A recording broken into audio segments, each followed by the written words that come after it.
Voilà, je crois qu'on est en direct, ça y est. Bonjour à tous, à toutes. Alors, je vais juste me représenter un petit peu et puis ensuite, Thomas se présentera et on commencera notre dialogue aujourd'hui. Donc, je m'appelle Chloé Bramy, je suis médecin cancérologue de formation. Aujourd'hui, j'exerce à l'Institut français du sein, essentiellement sur des thématiques de prévention en santé et d'accompagnement des effets secondaires des traitements.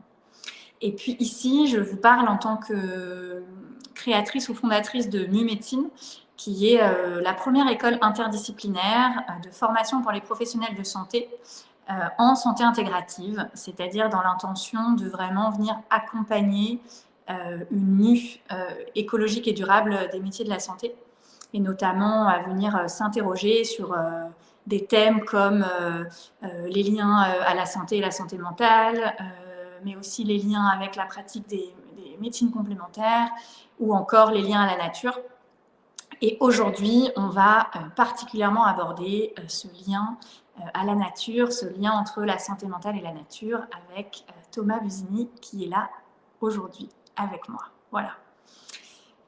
Thomas va se présenter plus en détail, mais voilà, j'ai la chance de l'avoir rencontré il y a peut-être 3 ans, 4 ans. Enfin, on se connaît depuis beaucoup plus longtemps, mais en tout cas dans le cadre de la formation. Et il est avec nous dans l'aventure depuis le début. Il intervient dans la formation longue en santé intégrative et écologie du soin. Et j'ai beaucoup appris.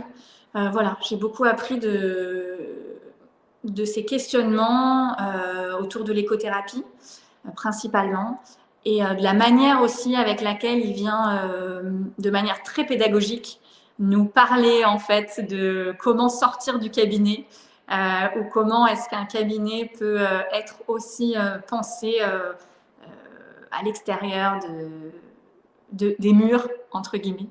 Et j'aimerais beaucoup qu'on aborde ça aujourd'hui ensemble. Voilà. Thomas, je te laisse te présenter. Tu te présenteras sûrement mieux que je ne vais te présenter. Merci Chloé. Oui, effectivement, on se connaît. Ouais, je pense qu'on s'est rencontrés il y a 10 ans, la première fois au DU Médecine, Méditation et Neurosciences de Strasbourg. Donc, on ne savait pas qu'on allait se retrouver 10 ans plus tard. Donc, c'est très chouette. Merci beaucoup de me convier aujourd'hui. Et puis, merci de m'avoir invité dans cette belle aventure de MU et de la formation longue. Donc moi, je suis Thomas Busini, je suis belge, j'aime à le rappeler, je tiens à mes origines, mais je suis un expatrié français depuis 15 ans et actuellement dans le Finistère. Donc là, je vous parle en direct d'un petit village qui s'appelle Plébin, entre Quimper et Brest. Je suis psychologue, docteur en psychologie, psychothérapeute, et après un parcours plutôt scientifique, académique, j'ai vraiment eu envie de revenir sur le terrain. Et donc en 2014, après une thèse et un postdoc, j'ai repris une fonction de praticien hospitalier au CHU de Toulouse et puis après de psychologue libéral. Et ma carrière se résume en fait à sortir des murs, à chaque fois un peu plus, des murs de l'académie et de la science. Je suis passé au mur de l'hôpital, puis des murs de l'hôpital, je suis passé au mur d'un cabinet, et puis aujourd'hui, je suis même sorti des murs de mon cabinet pour travailler en extérieur avec mes patients. Et ouais, je pense que j'ai ce besoin déjà moi de bouger et puis d'aller explorer des pistes thérapeutiques nouvelles avec mes patients. Et ce qui m'amène aujourd'hui à vous parler, c'est qu'il y a, on va dire, 6 ans, ouais, ça doit faire plus ou moins ça. C'était juste avant les premiers confinements en 2020. Oui, c'est ça, 2019. J'ai commencé à découvrir le travail thérapeutique en extérieur. Et j'ai pu prendre conscience que finalement, parler de santé mentale dans un cabinet entre quatre murs, oui, on peut faire plein de choses, mais qu'est-ce que c'est riche et intéressant quand on remet l'humain dans sa maison naturelle, son oikos, hein, c'est ça que ça veut dire, écothérapie, c'est la racine oikos qui veut dire la maison, l'environnement naturel, là d'où on vient. Et donc j'ai découvert la richesse et la multiplicité des possibilités lorsqu'on accompagne un patient en extérieur, déjà dans le changement de la posture, du face à face, on passe au côte à côte. Après, dans la mobilité d'un corps statique, on passe à un corps mobile. Et puis, toutes les interactions qu'on peut avoir avec le vivant, sont des pistes de transformation et de cheminement pour le patient qui sont sans limite. Et donc aujourd'hui, je me nourris beaucoup de cette approche et autant que faire se peut, je sors avec mes patients dans le cadre des accompagnements thérapeutiques que je conduis avec eux. Voilà. Oui, merci Thomas. J'aimerais bien que tu rappelles, tu sais, de manière, ce que tu proposes parfois dans les cours un peu introductifs qu'on met en place ou pour lesquels en tout cas tu as participé chez MU. Tu sais, la distinction entre ce qui va être de l'accompagnement thérapeutique et les autres. Je crois qu'il y en a trois. Je veux bien que Yes. que tu les rappelles. Oui, en fait, donc moi je m'inscris dans un mouvement qui n'est pas récent, hein, qui date déjà d'un petit temps, qu'on appelle les soins verts, le green care.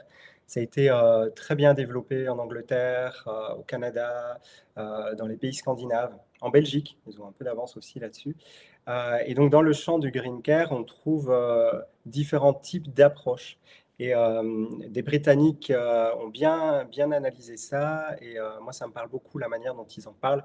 C'est un travail de Bragg et Atkins, si ça vous intéresse, je pourrais après, dans un chat ou autre, donner des références. Et donc, il divise en fait trois étapes, en fait, trois types d'implications, comment on peut aider les humains à se reconnecter à la nature pour leur santé mentale et physique. Dans une première intention, c'est déjà remettre de la nature dans la vie quotidienne. Et ça, c'est un mouvement qui s'est développé au Canada, qui s'appelle le mouvement de la prescription nature, qui se développe en Belgique et qui se développe aussi en France depuis un an et demi. Donc là, ce sont des professionnels de la santé, des médecins, des psychologues qui invitent leurs patients à passer plus de temps dehors. La prescription de base, en général, c'est de passer au moins 20 minutes tous les jours dans un environnement naturel et au moins 2 heures par semaine. Et là, donc, c'est vraiment les patients, les personnes qui, dans leur vie quotidienne, vont remettre un peu plus de nature. Ça peut être prendre son déjeuner dans un parc plutôt qu'à la cafétéria. Ça peut être faire du sport dehors plutôt que dans une salle. Ça peut être promener son chien, etc. Mais donc là, on est juste dans une invitation à introduire plus de nature dans la vie quotidienne. Donc, il n'y a pas d'accompagnement thérapeutique, il n'y a pas de programme. C'est l'humain, le sujet qui lui-même va instaurer plus de nature dans sa vie quotidienne. Et on sait que ça, déjà, à partir de 20 minutes d'exposition à la nature tous les jours, ça a un réel effet sur le système nerveux autonome, sur notre fonctionnement immunitaire, sur le niveau d'anxiété, de dépression, etc. Donc ça, c'est le premier niveau dont parle Bragg et Atkins. Ensuite, le deuxième niveau, c'est déjà un niveau un petit peu plus structuré. Donc là, on se trouve plutôt dans des mouvements de promotion de la santé et de prévention. Et donc là, ce sont des dispositifs, des propositions qui sont proposées par des personnes qui ont été formées, mais pour la population générale. Donc on peut avoir, par exemple, une pratique qui est très courante actuellement, c'est ce qu'on appelle les bains de forêt, le Shinrin-yoku, tout ce qui vient du Japon, qui sont des marches de reconnexion sensorielle en pleine conscience, qui se font sur des demi-journées. Et donc, le facilitateur, l'accompagnateur va prendre un groupe pendant 3 heures et va ainsi pouvoir marcher en silence, en stimulant les sens des participants dans une forêt. On va avoir tout ce qui est l'horticulture sociale, où on va jardiner ensemble. On a tout ce qui est les interventions assistées avec les animaux, donc par exemple aller faire du poney ou aller faire des randonnées avec des ânes. On a les groupes de trekking, les groupes de marche afghane, etc. Tout ça se trouve dans cette deuxième colonne, dans ce deuxième niveau, où en fait on n'est pas en train de s'adresser à des populations vulnérables dans un programme thérapeutique, mais on propose des activités qui sont bonnes à la santé. Et donc, c'est au même titre qu'aller à un cours de yoga ou faire des séances de pleine conscience dans un programme MBSR. C'est voilà, pour le niveau de la promotion de la santé et de la prévention des risques psychosociaux, etc. Et puis, on a le troisième niveau que Bragg et Atkins appellent le traitement et le soin, où là, on est vraiment dans un cadre thérapeutique. Donc, ça veut dire que c'est administré par des professionnels de la santé qui sont formés à la thérapie. Donc, ça peut être des médecins, des psychologues, des psychothérapeutes, des psychopraticiens.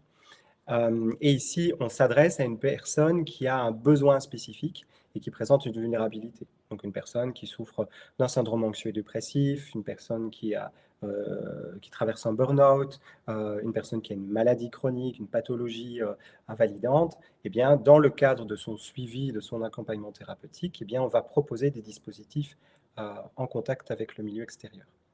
Comme c'est une thérapie, forcément, c'est échelonné sur plusieurs séances. Donc, c'est bien un programme qui est structuré, un programme d'accompagnement avec la réponse à une demande du patient qu'il a formulée au début de la thérapie.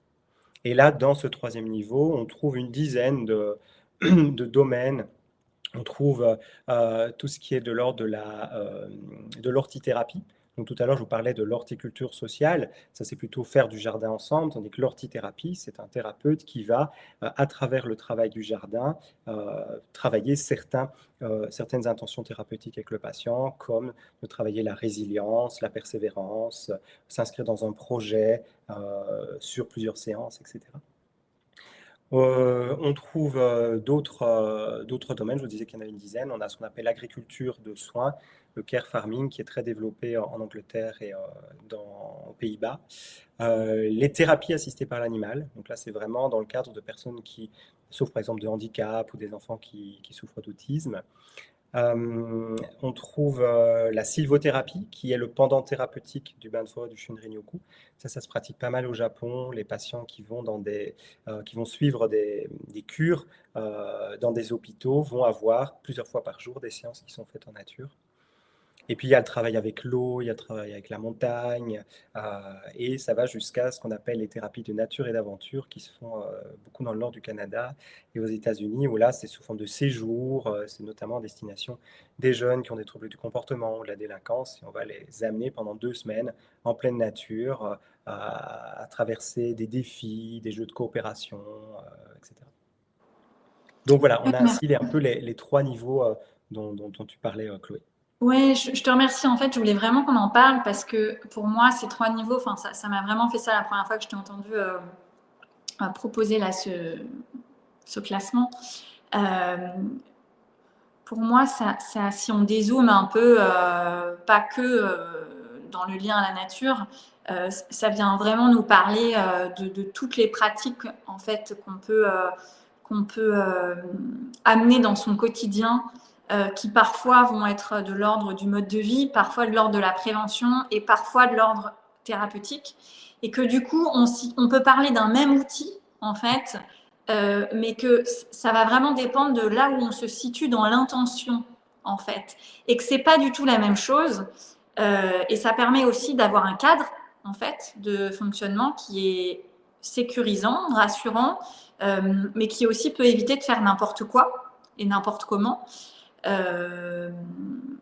Voilà, donc je crois que c'est un élément quand même important pour le sujet dont on parle, de la santé intégrative de manière globale, tu vois. Tout à fait. Et si on prend l'exemple de la méditation, par exemple, on pourrait la répartir de la même manière, en fait. Hein. Quand est-ce qu'on va pratiquer des temps, par exemple, de silence ou de déconnexion sans téléphone, voilà, cette attitude dans notre mode de vie en général. Quand est-ce qu'on va méditer plus régulièrement comme un outil de prévention, et puis quand est-ce qu'on va intégrer des programmes aussi dans une dimension plus thérapeutique. Voilà. Et j'ai trouvé que c'était très simple et très clair pour que les personnes aussi n'oublient pas que c'est pas tant l'outil, parce que souvent il y a beaucoup de débats, tu sais, sur les outils proposés. Oui. Ça c'est bien, ça c'est pas bien, blablabla. En réalité, c'est pas toujours l'outil, c'est la manière et l'utilité de comment on va s'en servir, et ça va être quoi le contexte et l'intention de ces propositions. Oui, tu as tout à fait raison.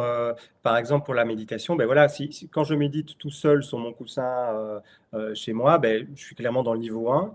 Si je participe à un groupe MBSR, c'est de la prévention, c'est du niveau 2. Et si je participe à un groupe MBCT, hein, c'est le programme thérapeutique, c'est du niveau 3. Donc, en fait, on peut classer plein de choses selon ces 3 niveaux. Si je plante des graines de potiron, ben, si je le fais juste moi-même dans mon jardin, ben, c'est du niveau 1. Si je plante des graines de potiron dans un jardin collectif avec mes voisins, ben, ça va être du niveau 2. Et puis, si je plante des graines de potiron avec mon patient dans le cadre de sa revalidation après un trauma crânien, par exemple, on sera dans du niveau 3. Ouais, et je trouve que vraiment c'est quelque chose qu'on devrait voilà, vraiment venir utiliser là dans toutes les discussions un petit peu débats politiques, académiques sur la santé intégrative et la manière dont on va la diffuser en médecine, tu vois. Ça permettrait aussi que la société s'y retrouve, en fait, que tu vois que cette notion de santé puisse être intégrée dans la société et en même temps qu'il y ait une partie d'action en effet thérapeutique sous le regard des professionnels de santé. Voilà. Merci. Moi, j'ai envie aussi un peu de t'entendre sur quand même l'aventure, la collective. Et bon, je sais que le collectif est quelque chose d'important dans ton travail, à la fois avec Terra Silva, à la fois chez MU, à la fois dans les différentes dynamiques. Comment est-ce que tu vois, toi, ce lien au collectif dans ton travail de manière générale? Moi, j'aime bien les métaphores, hein, donc je me considère un peu comme un semeur et j'aime bien semer des graines dans différents écosystèmes. Ça prend parfois mieux, parfois c'est plus difficile. Enfin, mais en tout cas, l'idée, c'est de persévérer et puis j'aime la complémentarité. Donc, en fait, moi, ce qui me plaît chez MU, c'est le mot intégratif. Je pense que c'est ce qui me définit peut-être le mieux en tant que thérapeute. Depuis le début, de toute façon, moi, j'ai intégré les thérapies de pleine conscience, la thérapie ACT, la thérapie fondée sur la compassion, la thérapie systémique, des éléments de Gestalt, etc. Enfin, voilà, depuis le début, j'intègre beaucoup de choses parce que je trouve que c'est ça qui est riche, c'est la complémentarité et la multiplicité. Et donc, au sein de MU, moi, je m'enrichis beaucoup au contact de toute l'équipe et de toutes ces approches complémentaires qui passent par de la pleine conscience, du yoga, du qigong, la prise en compte de l'alimentation, de l'architecture des lieux de soins. Enfin, tout ça me nourrit beaucoup. Et donc, j'aime faire partie d'histoires collectives avec ma petite graine aujourd'hui, avec ma casquette de l'écothérapeute. Peut-être que dans 10 ans, j'aurai une autre casquette. Donc, c'est ça aussi qui me plaît dans ces collectifs, c'est qu'on bouge, on apprend de l'autre. Moi, il y a 10 ans d'ici, l'écothérapie, tu m'en aurais parlé, je t'aurais dit, je ne sais pas ce que c'est, mais c'est parce que j'ai fait partie de collectifs, j'ai rencontré des gens qui m'ont montré, qui m'ont appris, avec qui j'ai cheminé. Et donc, voilà. Donc, pour moi, l'histoire collective, c'est l'histoire de la vie, hein, c'est l'histoire des rencontres. Et donc, je trouve que dans nos métiers, parfois, en tant que psychologue, psychothérapeute, on peut se sentir un peu isolé. En tout cas, j'ai des collègues qui me disent, ben voilà, ça fait 10 ans que je suis dans mon cabinet, j'ai très peu de contact avec d'autres collègues, etc. Moi, je ne pourrais pas travailler comme ça m'appauvrirait beaucoup. Et donc, en tant qu'humain et en tant que psychothérapeute, j'ai besoin de sortir de mes murs, j'ai besoin d'aller faire des résidences de travail, j'ai besoin d'aller en résidentiel, donner des formations pour rencontrer des collègues, des confrères, etc. Donc voilà, c'est une manière de m'enrichir tout autant que je peux transmettre du coup dans différents écosystèmes ce qui, moi, me tient à cœur. Oui, merci. Donc, tu viens de publier un très bel ouvrage récemment, là, tout juste. Est-ce que tu veux nous en parler un tout petit peu? Ce serait quand même... ouais, voilà. Je ne l'ai pas pris avec moi en plus. Donc. Oui, on vient de sortir ça, c'est sorti le 2 avril, le 2 octobre chez The Book. Mais en fait, depuis 2 ans et demi, avec un collectif de confrères et de consoeurs, psychologues, psychothérapeutes, médecins, on s'est beaucoup penché justement sur le lexique, sur la sémantique de l'écothérapie. Et en fait, comme c'est un champ qui est très mouvant et puis assez neuf quand même en France, on s'est rendu compte qu'il y avait beaucoup de mécompréhension sur les termes, sur, comme tu disais tout à l'heure, hein, sur comment ça se pratique, les niveaux d'intention, etc. Donc on a commencé par beaucoup réfléchir, on se faisait des réunions de travail tous les mois, un peu on lisait chacun des articles, des bouquins dans d'autres langues, etc., pour voir comment c'est conceptualisé dans d'autres pays. Puis on s'est dit, ben, ce travail qu'on a fait là pendant plusieurs années, ben, ça serait vraiment intéressant qu'on en fasse profiter le grand public. Et donc on s'est réunis pendant 1 an et demi pour écrire ce bouquin. Alors, c'est pas simple, hein, parce que c'est pas une collection de chapitres que chacun écrit dans son coin. On a vraiment conçu et réalisé ce livre ensemble. Donc, il y a 7 contributeurs, donc à 14 mains.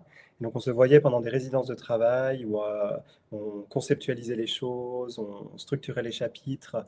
Ça nous a permis aussi de construire un modèle pour conceptualiser l'intention pour les thérapeutes qui veulent pratiquer l'écothérapie. Si on a encore le temps, je pourrais en parler un petit peu. Et puis surtout, voilà, on a beaucoup abordé le vocabulaire, les différents niveaux d'intention. Ces 3 colonnes se retrouvent beaucoup dans le livre.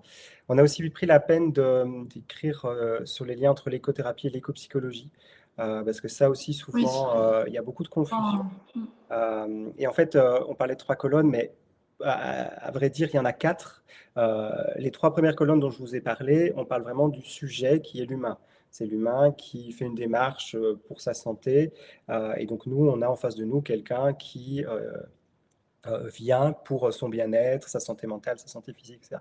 Donc on répond à une demande humaine. Mais en fait, il y a aujourd'hui des courants bien plus larges qui appartiennent à cette vague de la santé planétaire, la santé environnementale, ce concept de One Health, hein, d'une santé unique, où finalement les humains, la planète, les animaux, les végétaux, tout ça, c'est un grand système. Et donc, on a d'autres courants voilà, qui sont beaucoup plus vastes, beaucoup plus intégrés encore que ceux dont je vous ai parlé dans les 3 premières colonnes. Et l'éco-psychologie en fait partie. Donc là, c'est vraiment une conceptualisation de comment, en fait, l'humain fonctionne avec sa planète. Et en point de départ, on a toutes ces émotions difficiles qu'on peut traverser, comme l'éco-anxiété, la solastalgie, etc. Et puis, parfois, ce désespoir de détruire finalement la maison dans laquelle on habite, qui est la Terre. Et donc, dans l'éco-psychologie, il va y avoir tout un travail justement de prise de conscience de la crise écologique, de nos émotions environnementales, etc. Et de voir comment on peut réparer quelque chose de l'ordre du lien entre l'humain et l'environnement. Mais donc là, l'objet de ce 4e niveau, c'est pas l'humain et sa santé, c'est vraiment la Terre et sa santé. Donc on est dans une conceptualisation beaucoup plus globale. Mais attention, quand on a la casquette, par exemple, d'un psychologue, psychothérapeute, à ne pas induire dans nos séances des postures idéologiques, politiques, Oui. etc. Et certains de nos confrères américains se disent psychothérapeutes, écothérapeutes, radical, militants, etc. Moi, j'invite à être prudent par rapport à ça, parce qu'en tant que thérapeute, on n'est pas censé avoir une posture d'influence envers nos patients. Et donc, en répondant à la demande du patient, comment déjà ramener le contact avec la nature, c'est déjà beaucoup. Et puis, des études montrent que les gens qui passent plus de temps en nature, au final, ont plus tendance à en prendre soin, parce qu'ils considèrent que c'est précieux, et puis ils ont un sentiment de reconnaissance, parce que la nature les a aidés, donc ils auront envie d'être aidants. Et donc, finalement, en étant dans cette démarche d'écothérapie, qui est non politique, non idéologique, on a quand même une implication dans ce relien entre l'humain et la nature. Par contre, quand on se trouvera dans ce niveau de l'éco-psychologie, du travail qui relie, ou de la santé environnementale, planétaire, etc., il y aura beaucoup plus du coup, de positionnement social, politique, etc. Et c'est très bien, parce que c'est très complémentaire, mais encore une fois, moi j'aime bien savoir à quelle casquette je suis, à quel moment. Voilà. Parce que quand je suis face à quelqu'un, si je suis en train d'animer un Shinrin-yoku pour un comité d'entreprise, par exemple, je sais bien que je n'ai pas ma casquette de thérapeute. Je suis colonne 2, je fais voilà, la promotion de la santé en général. Et puis, par contre, j'interviens dans un congrès sur l'éco-psychologie, la santé planétaire, ben, j'aurai une autre casquette. Enfin, voilà. C'est important, je pense, de pouvoir savoir Oui, oui. quelle son Et d'où ces 3 colonnes, malgré tout, on en revient, qui fait qu'on ne va pas. En fait, évidemment, au cœur, ça reste la santé. Et la santé, c'est quand même quelque chose qui est un commun, en fait, quelle que soit finalement la casquette. Mais en effet, ça permet d'avoir un langage différent et adapté selon ce qui se passe au cabinet dans la relation thérapeutique. Et quand on a la casquette de prévention ou de conférencier, c'est pas tout à fait la même chose. Moi, j'ai 2 choses en fait qui me sont venues et j'aimerais qu'on ait le temps de l'aborder parce que je pense que c'est précieux. En fait, tu as parlé à un moment entre les lignes de l'attention de l'écothérapeute, quelque chose comme ça, hein, c'est ça que tu as dit.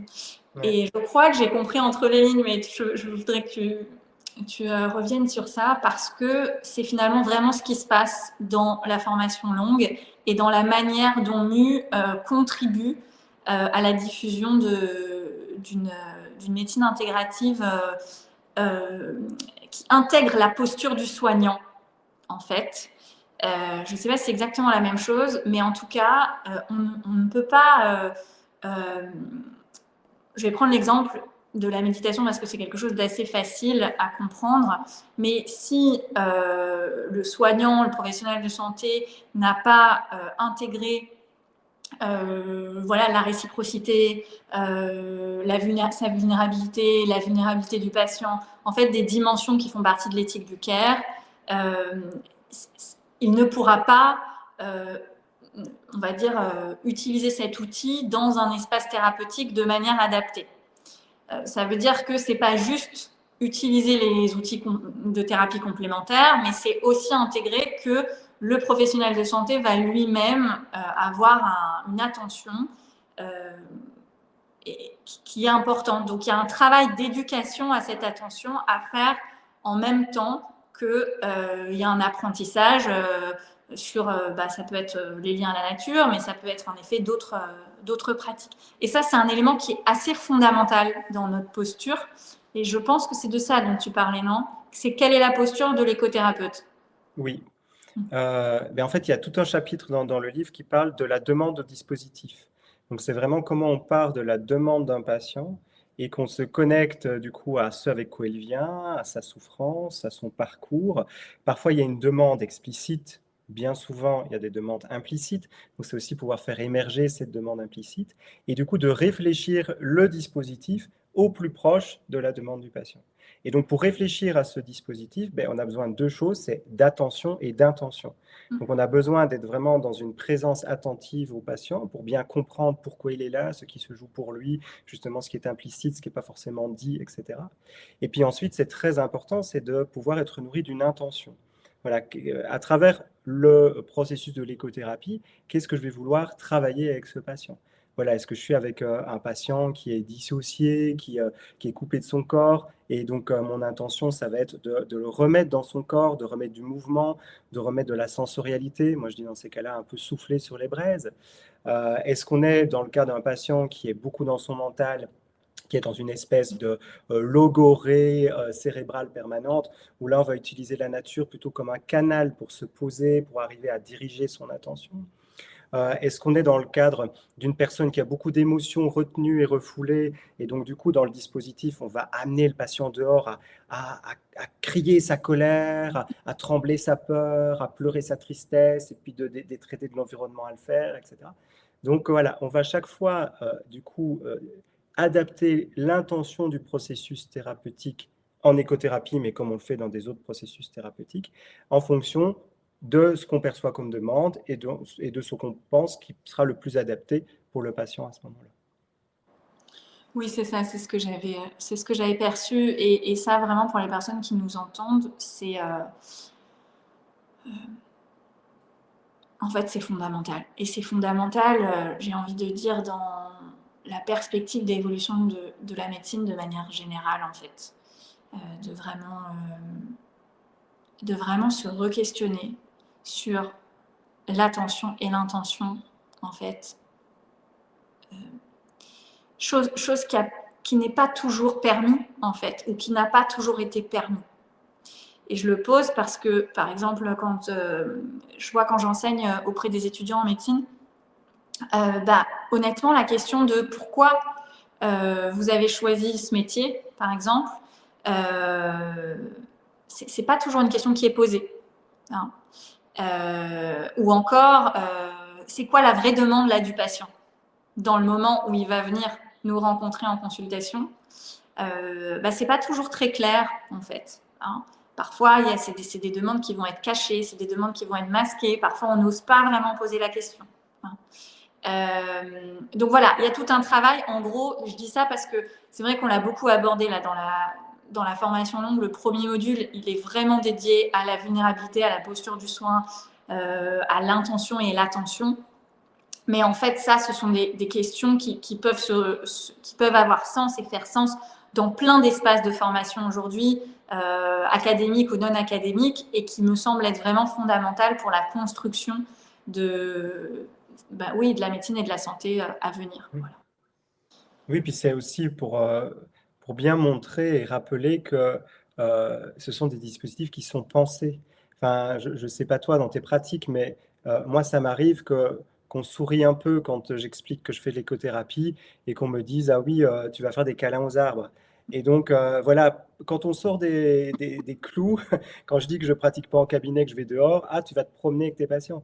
Et donc, effectivement, ça peut vite être véhiculé dans l'esprit des gens et dans l'esprit d'autres soignants, qu'en fait, on s'amuse, on prend les choses à la légère, on va juste voilà, se balader en forêt et faire des câlins aux arbres.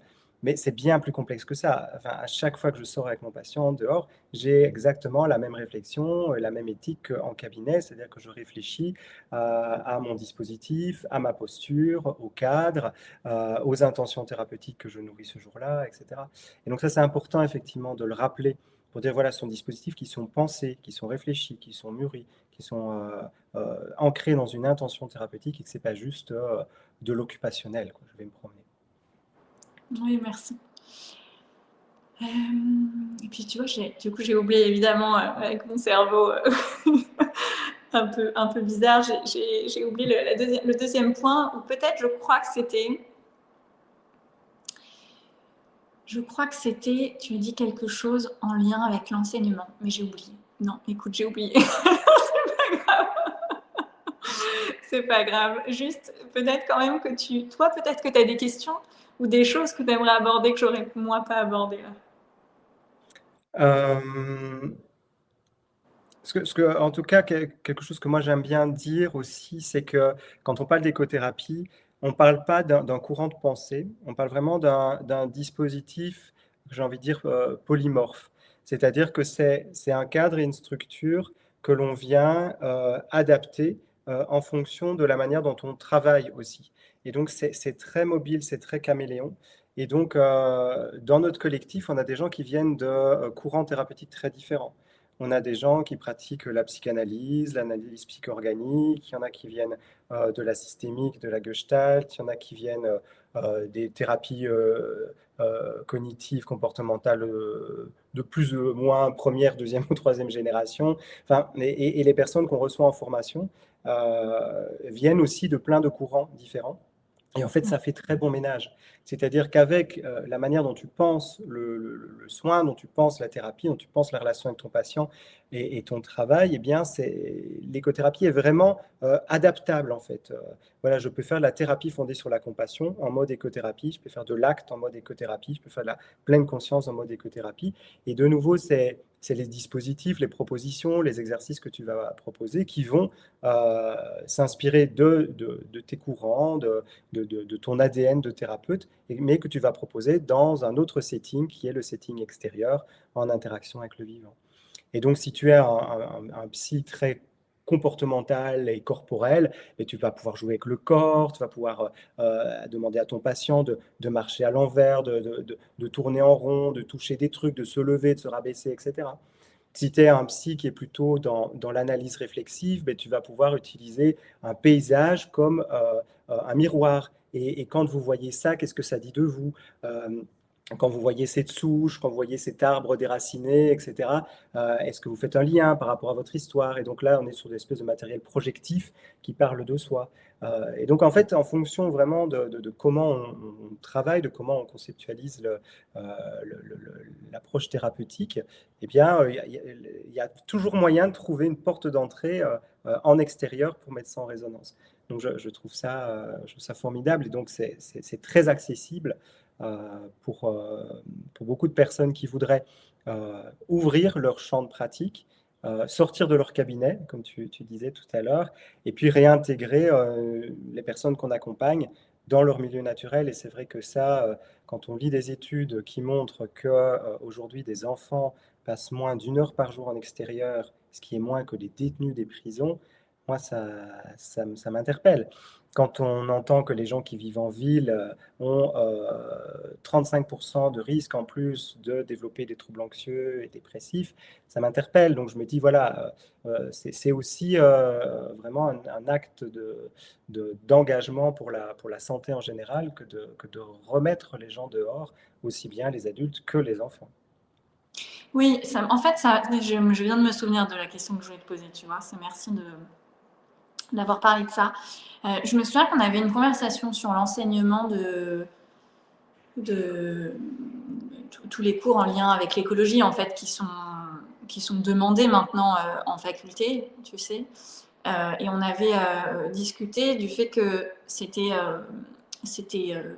plus efficace d'apprendre ce lien à l'environnement et à la nature en pleine nature que de l'apprendre de manière théorique. Je dis pas exactement bien les choses, mais si ça te dit quelque chose, je veux bien que tu partages quelques données sur ça. Parce que je me souviens que c'était quand même Oui. vraiment important. Mais en fait, ça part d'une théorie qu'on appelle la cognition incarnée et située. C'est pas récent, hein, c'est pas moi qui l'ai inventé. Il y a plein d'études qui ont abordé cette question, qui montrent qu'en fait, on n'est pas une cognition désincarnée d'un contexte et d'un corps. On est toujours, la manière dont je pense, dont je suis en train d'élaborer en ce moment, est contextualisée par comment je suis dans mon corps, là, devant toi en ce moment, et l'espace dans lequel je suis. Si j'étais dehors, en haut d'une montagne, j'aurais pas dit la même chose que j'ai dit aujourd'hui, que ce que j'ai dit aujourd'hui. Si j'avais mal à la tête ou si j'avais une crise de foie, je dirais pas la même chose non plus. Enfin, et donc, en fait, tout ce que l'on élabore dépend du contexte dans lequel on est. Donc, c'est situé dans un espace et c'est incarné dans un corps. Et donc, ben moi, quand je transmets l'écothérapie, j'aime beaucoup mettre en cohérence le discours et le dispositif. Et donc, ben, à certains moments, forcément, je suis dans des salles de classe. À partir de janvier, je vais donner des cours à une faculté à Guingamp, le LUCO de Bretagne. Donc là, je vais dans un amphithéâtre peut-être plus classique, mais si je le peux, je vais vraiment inviter à certains moments mes étudiants à aller dehors. Comme quand j'interviens pour MU, je sais bien que je t'ai fait la proposition, donc j'ai emmené le groupe et on a fait les 3 heures d'intervention en extérieur. Et dans nos formations en écothérapie, on est dehors quasi tout le temps. Parce que pour moi, c'est une manière justement de vivre pleinement cette cognition incarnée située. Donc on va apprendre d'autant mieux le dispositif parce que le corps va le vivre, parce que le corps sera dehors, parce que le corps va se déplacer, parce que le corps va faire les expériences. Et puis, on mémorise aussi beaucoup mieux ce qui est contextuel. Donc, un savoir que tu as appris dans une pièce blanche, ben, tu l'as moins contextualisé qu'un savoir que tu l'as appris à côté de tel lac, à côté de telle rivière ou de telle montagne. Et pour retrouver mémoire de cet apprentissage, tu vas le récupérer beaucoup plus parce que tu auras l'épisode qui a été engrammé en mémoire qui va te revenir en même temps. Tu vas te rappeler, ah oui, cet exercice, je l'avais fait au château de Bramvac à Mauléon-Barousse. Ah oui, cet exercice, je l'avais fait sur le pont de l'Axe majeur à Cergy-Pontoise. Tu vas te rappeler beaucoup plus que si je te l'avais enseigné de façon ex cathedra dans un amphithéâtre. Et donc, Oui, voilà, bah, on aime beaucoup transmettre de cette manière-là. tu sais, ça me fait penser aux étudiants qui vont plus en stage quand ils révisent leur concours de l'internat et qui apprennent que dans les livres ou sur Internet et on leur dit mais venez regarder les gens en fait, venez observer les symptômes et les maladies. Et ça, vraiment, c'est fondamental parce qu'en fait, c'est en effet, c'est en regardant, en observant, en ressentant, en touchant aussi qu'on mémorise, qu'on se souvient, ça devient une matière vivante en fait. Hein, et la santé étant une matière vivante, la nature fait partie de. Ouais, non, mais je te remercie d'avoir redonné des éléments par rapport à ça. Je pense que ça peut éclairer voilà, quelques personnes qui écouteront. Il y Bon, a bah tout un super. chapitre sur la cognition incarnée situé dans le livre, pour ceux que ça intéresse, Oui, entre autres. que j'ai reçu mais que j'ai pas encore oui, regardé. Bah, ça me paraît pas mal. Hein, on a abordé pas mal de choses. Vous pouvez retrouver Thomas pour ceux et celles qui seront avec nous là sur la promotion de 2026 dans le module du mois de juin. Et puis, Thomas, tu as un site internet de toute façon. Et tu es aussi avec l'association Terra Silva, qui est principalement l'association avec laquelle en tout cas, tu donnes toi tes formations en écothérapie. Et donc, vous pourrez le retrouver en ligne sans problème. Voilà. Si vous Donc, avez c'est terrasilvia.com. Donc, Terra, T-E-2-R-A, Sylvia, S-Y-L-V-I-A. Et donc là, c'est voilà, c'est le site de notre collectif en fait, et donc vous retrouverez des articles, des conférences, voilà, puis l'agenda de toutes nos activités de l'année. Et puis donc j'interviens pour MU avec grand plaisir, et donc je serai là sur la session du mois de juin. Voilà. Voilà. Et ben, Est-ce qu'il y c'est avait bon. des questions? Je ne sais, je vois pas le chat en fait, donc je sais pas si. Non, j'ai pas l'impression. Attends, je regarde, mais non, je crois pas. Ok, Julie nous dit non, pas de questions. Voilà. Bon, bah, merci pour cet échange et puis à bientôt. Avec grand plaisir. Merci beaucoup pour l'invitation. C'était très chouette. Ciao. Au revoir.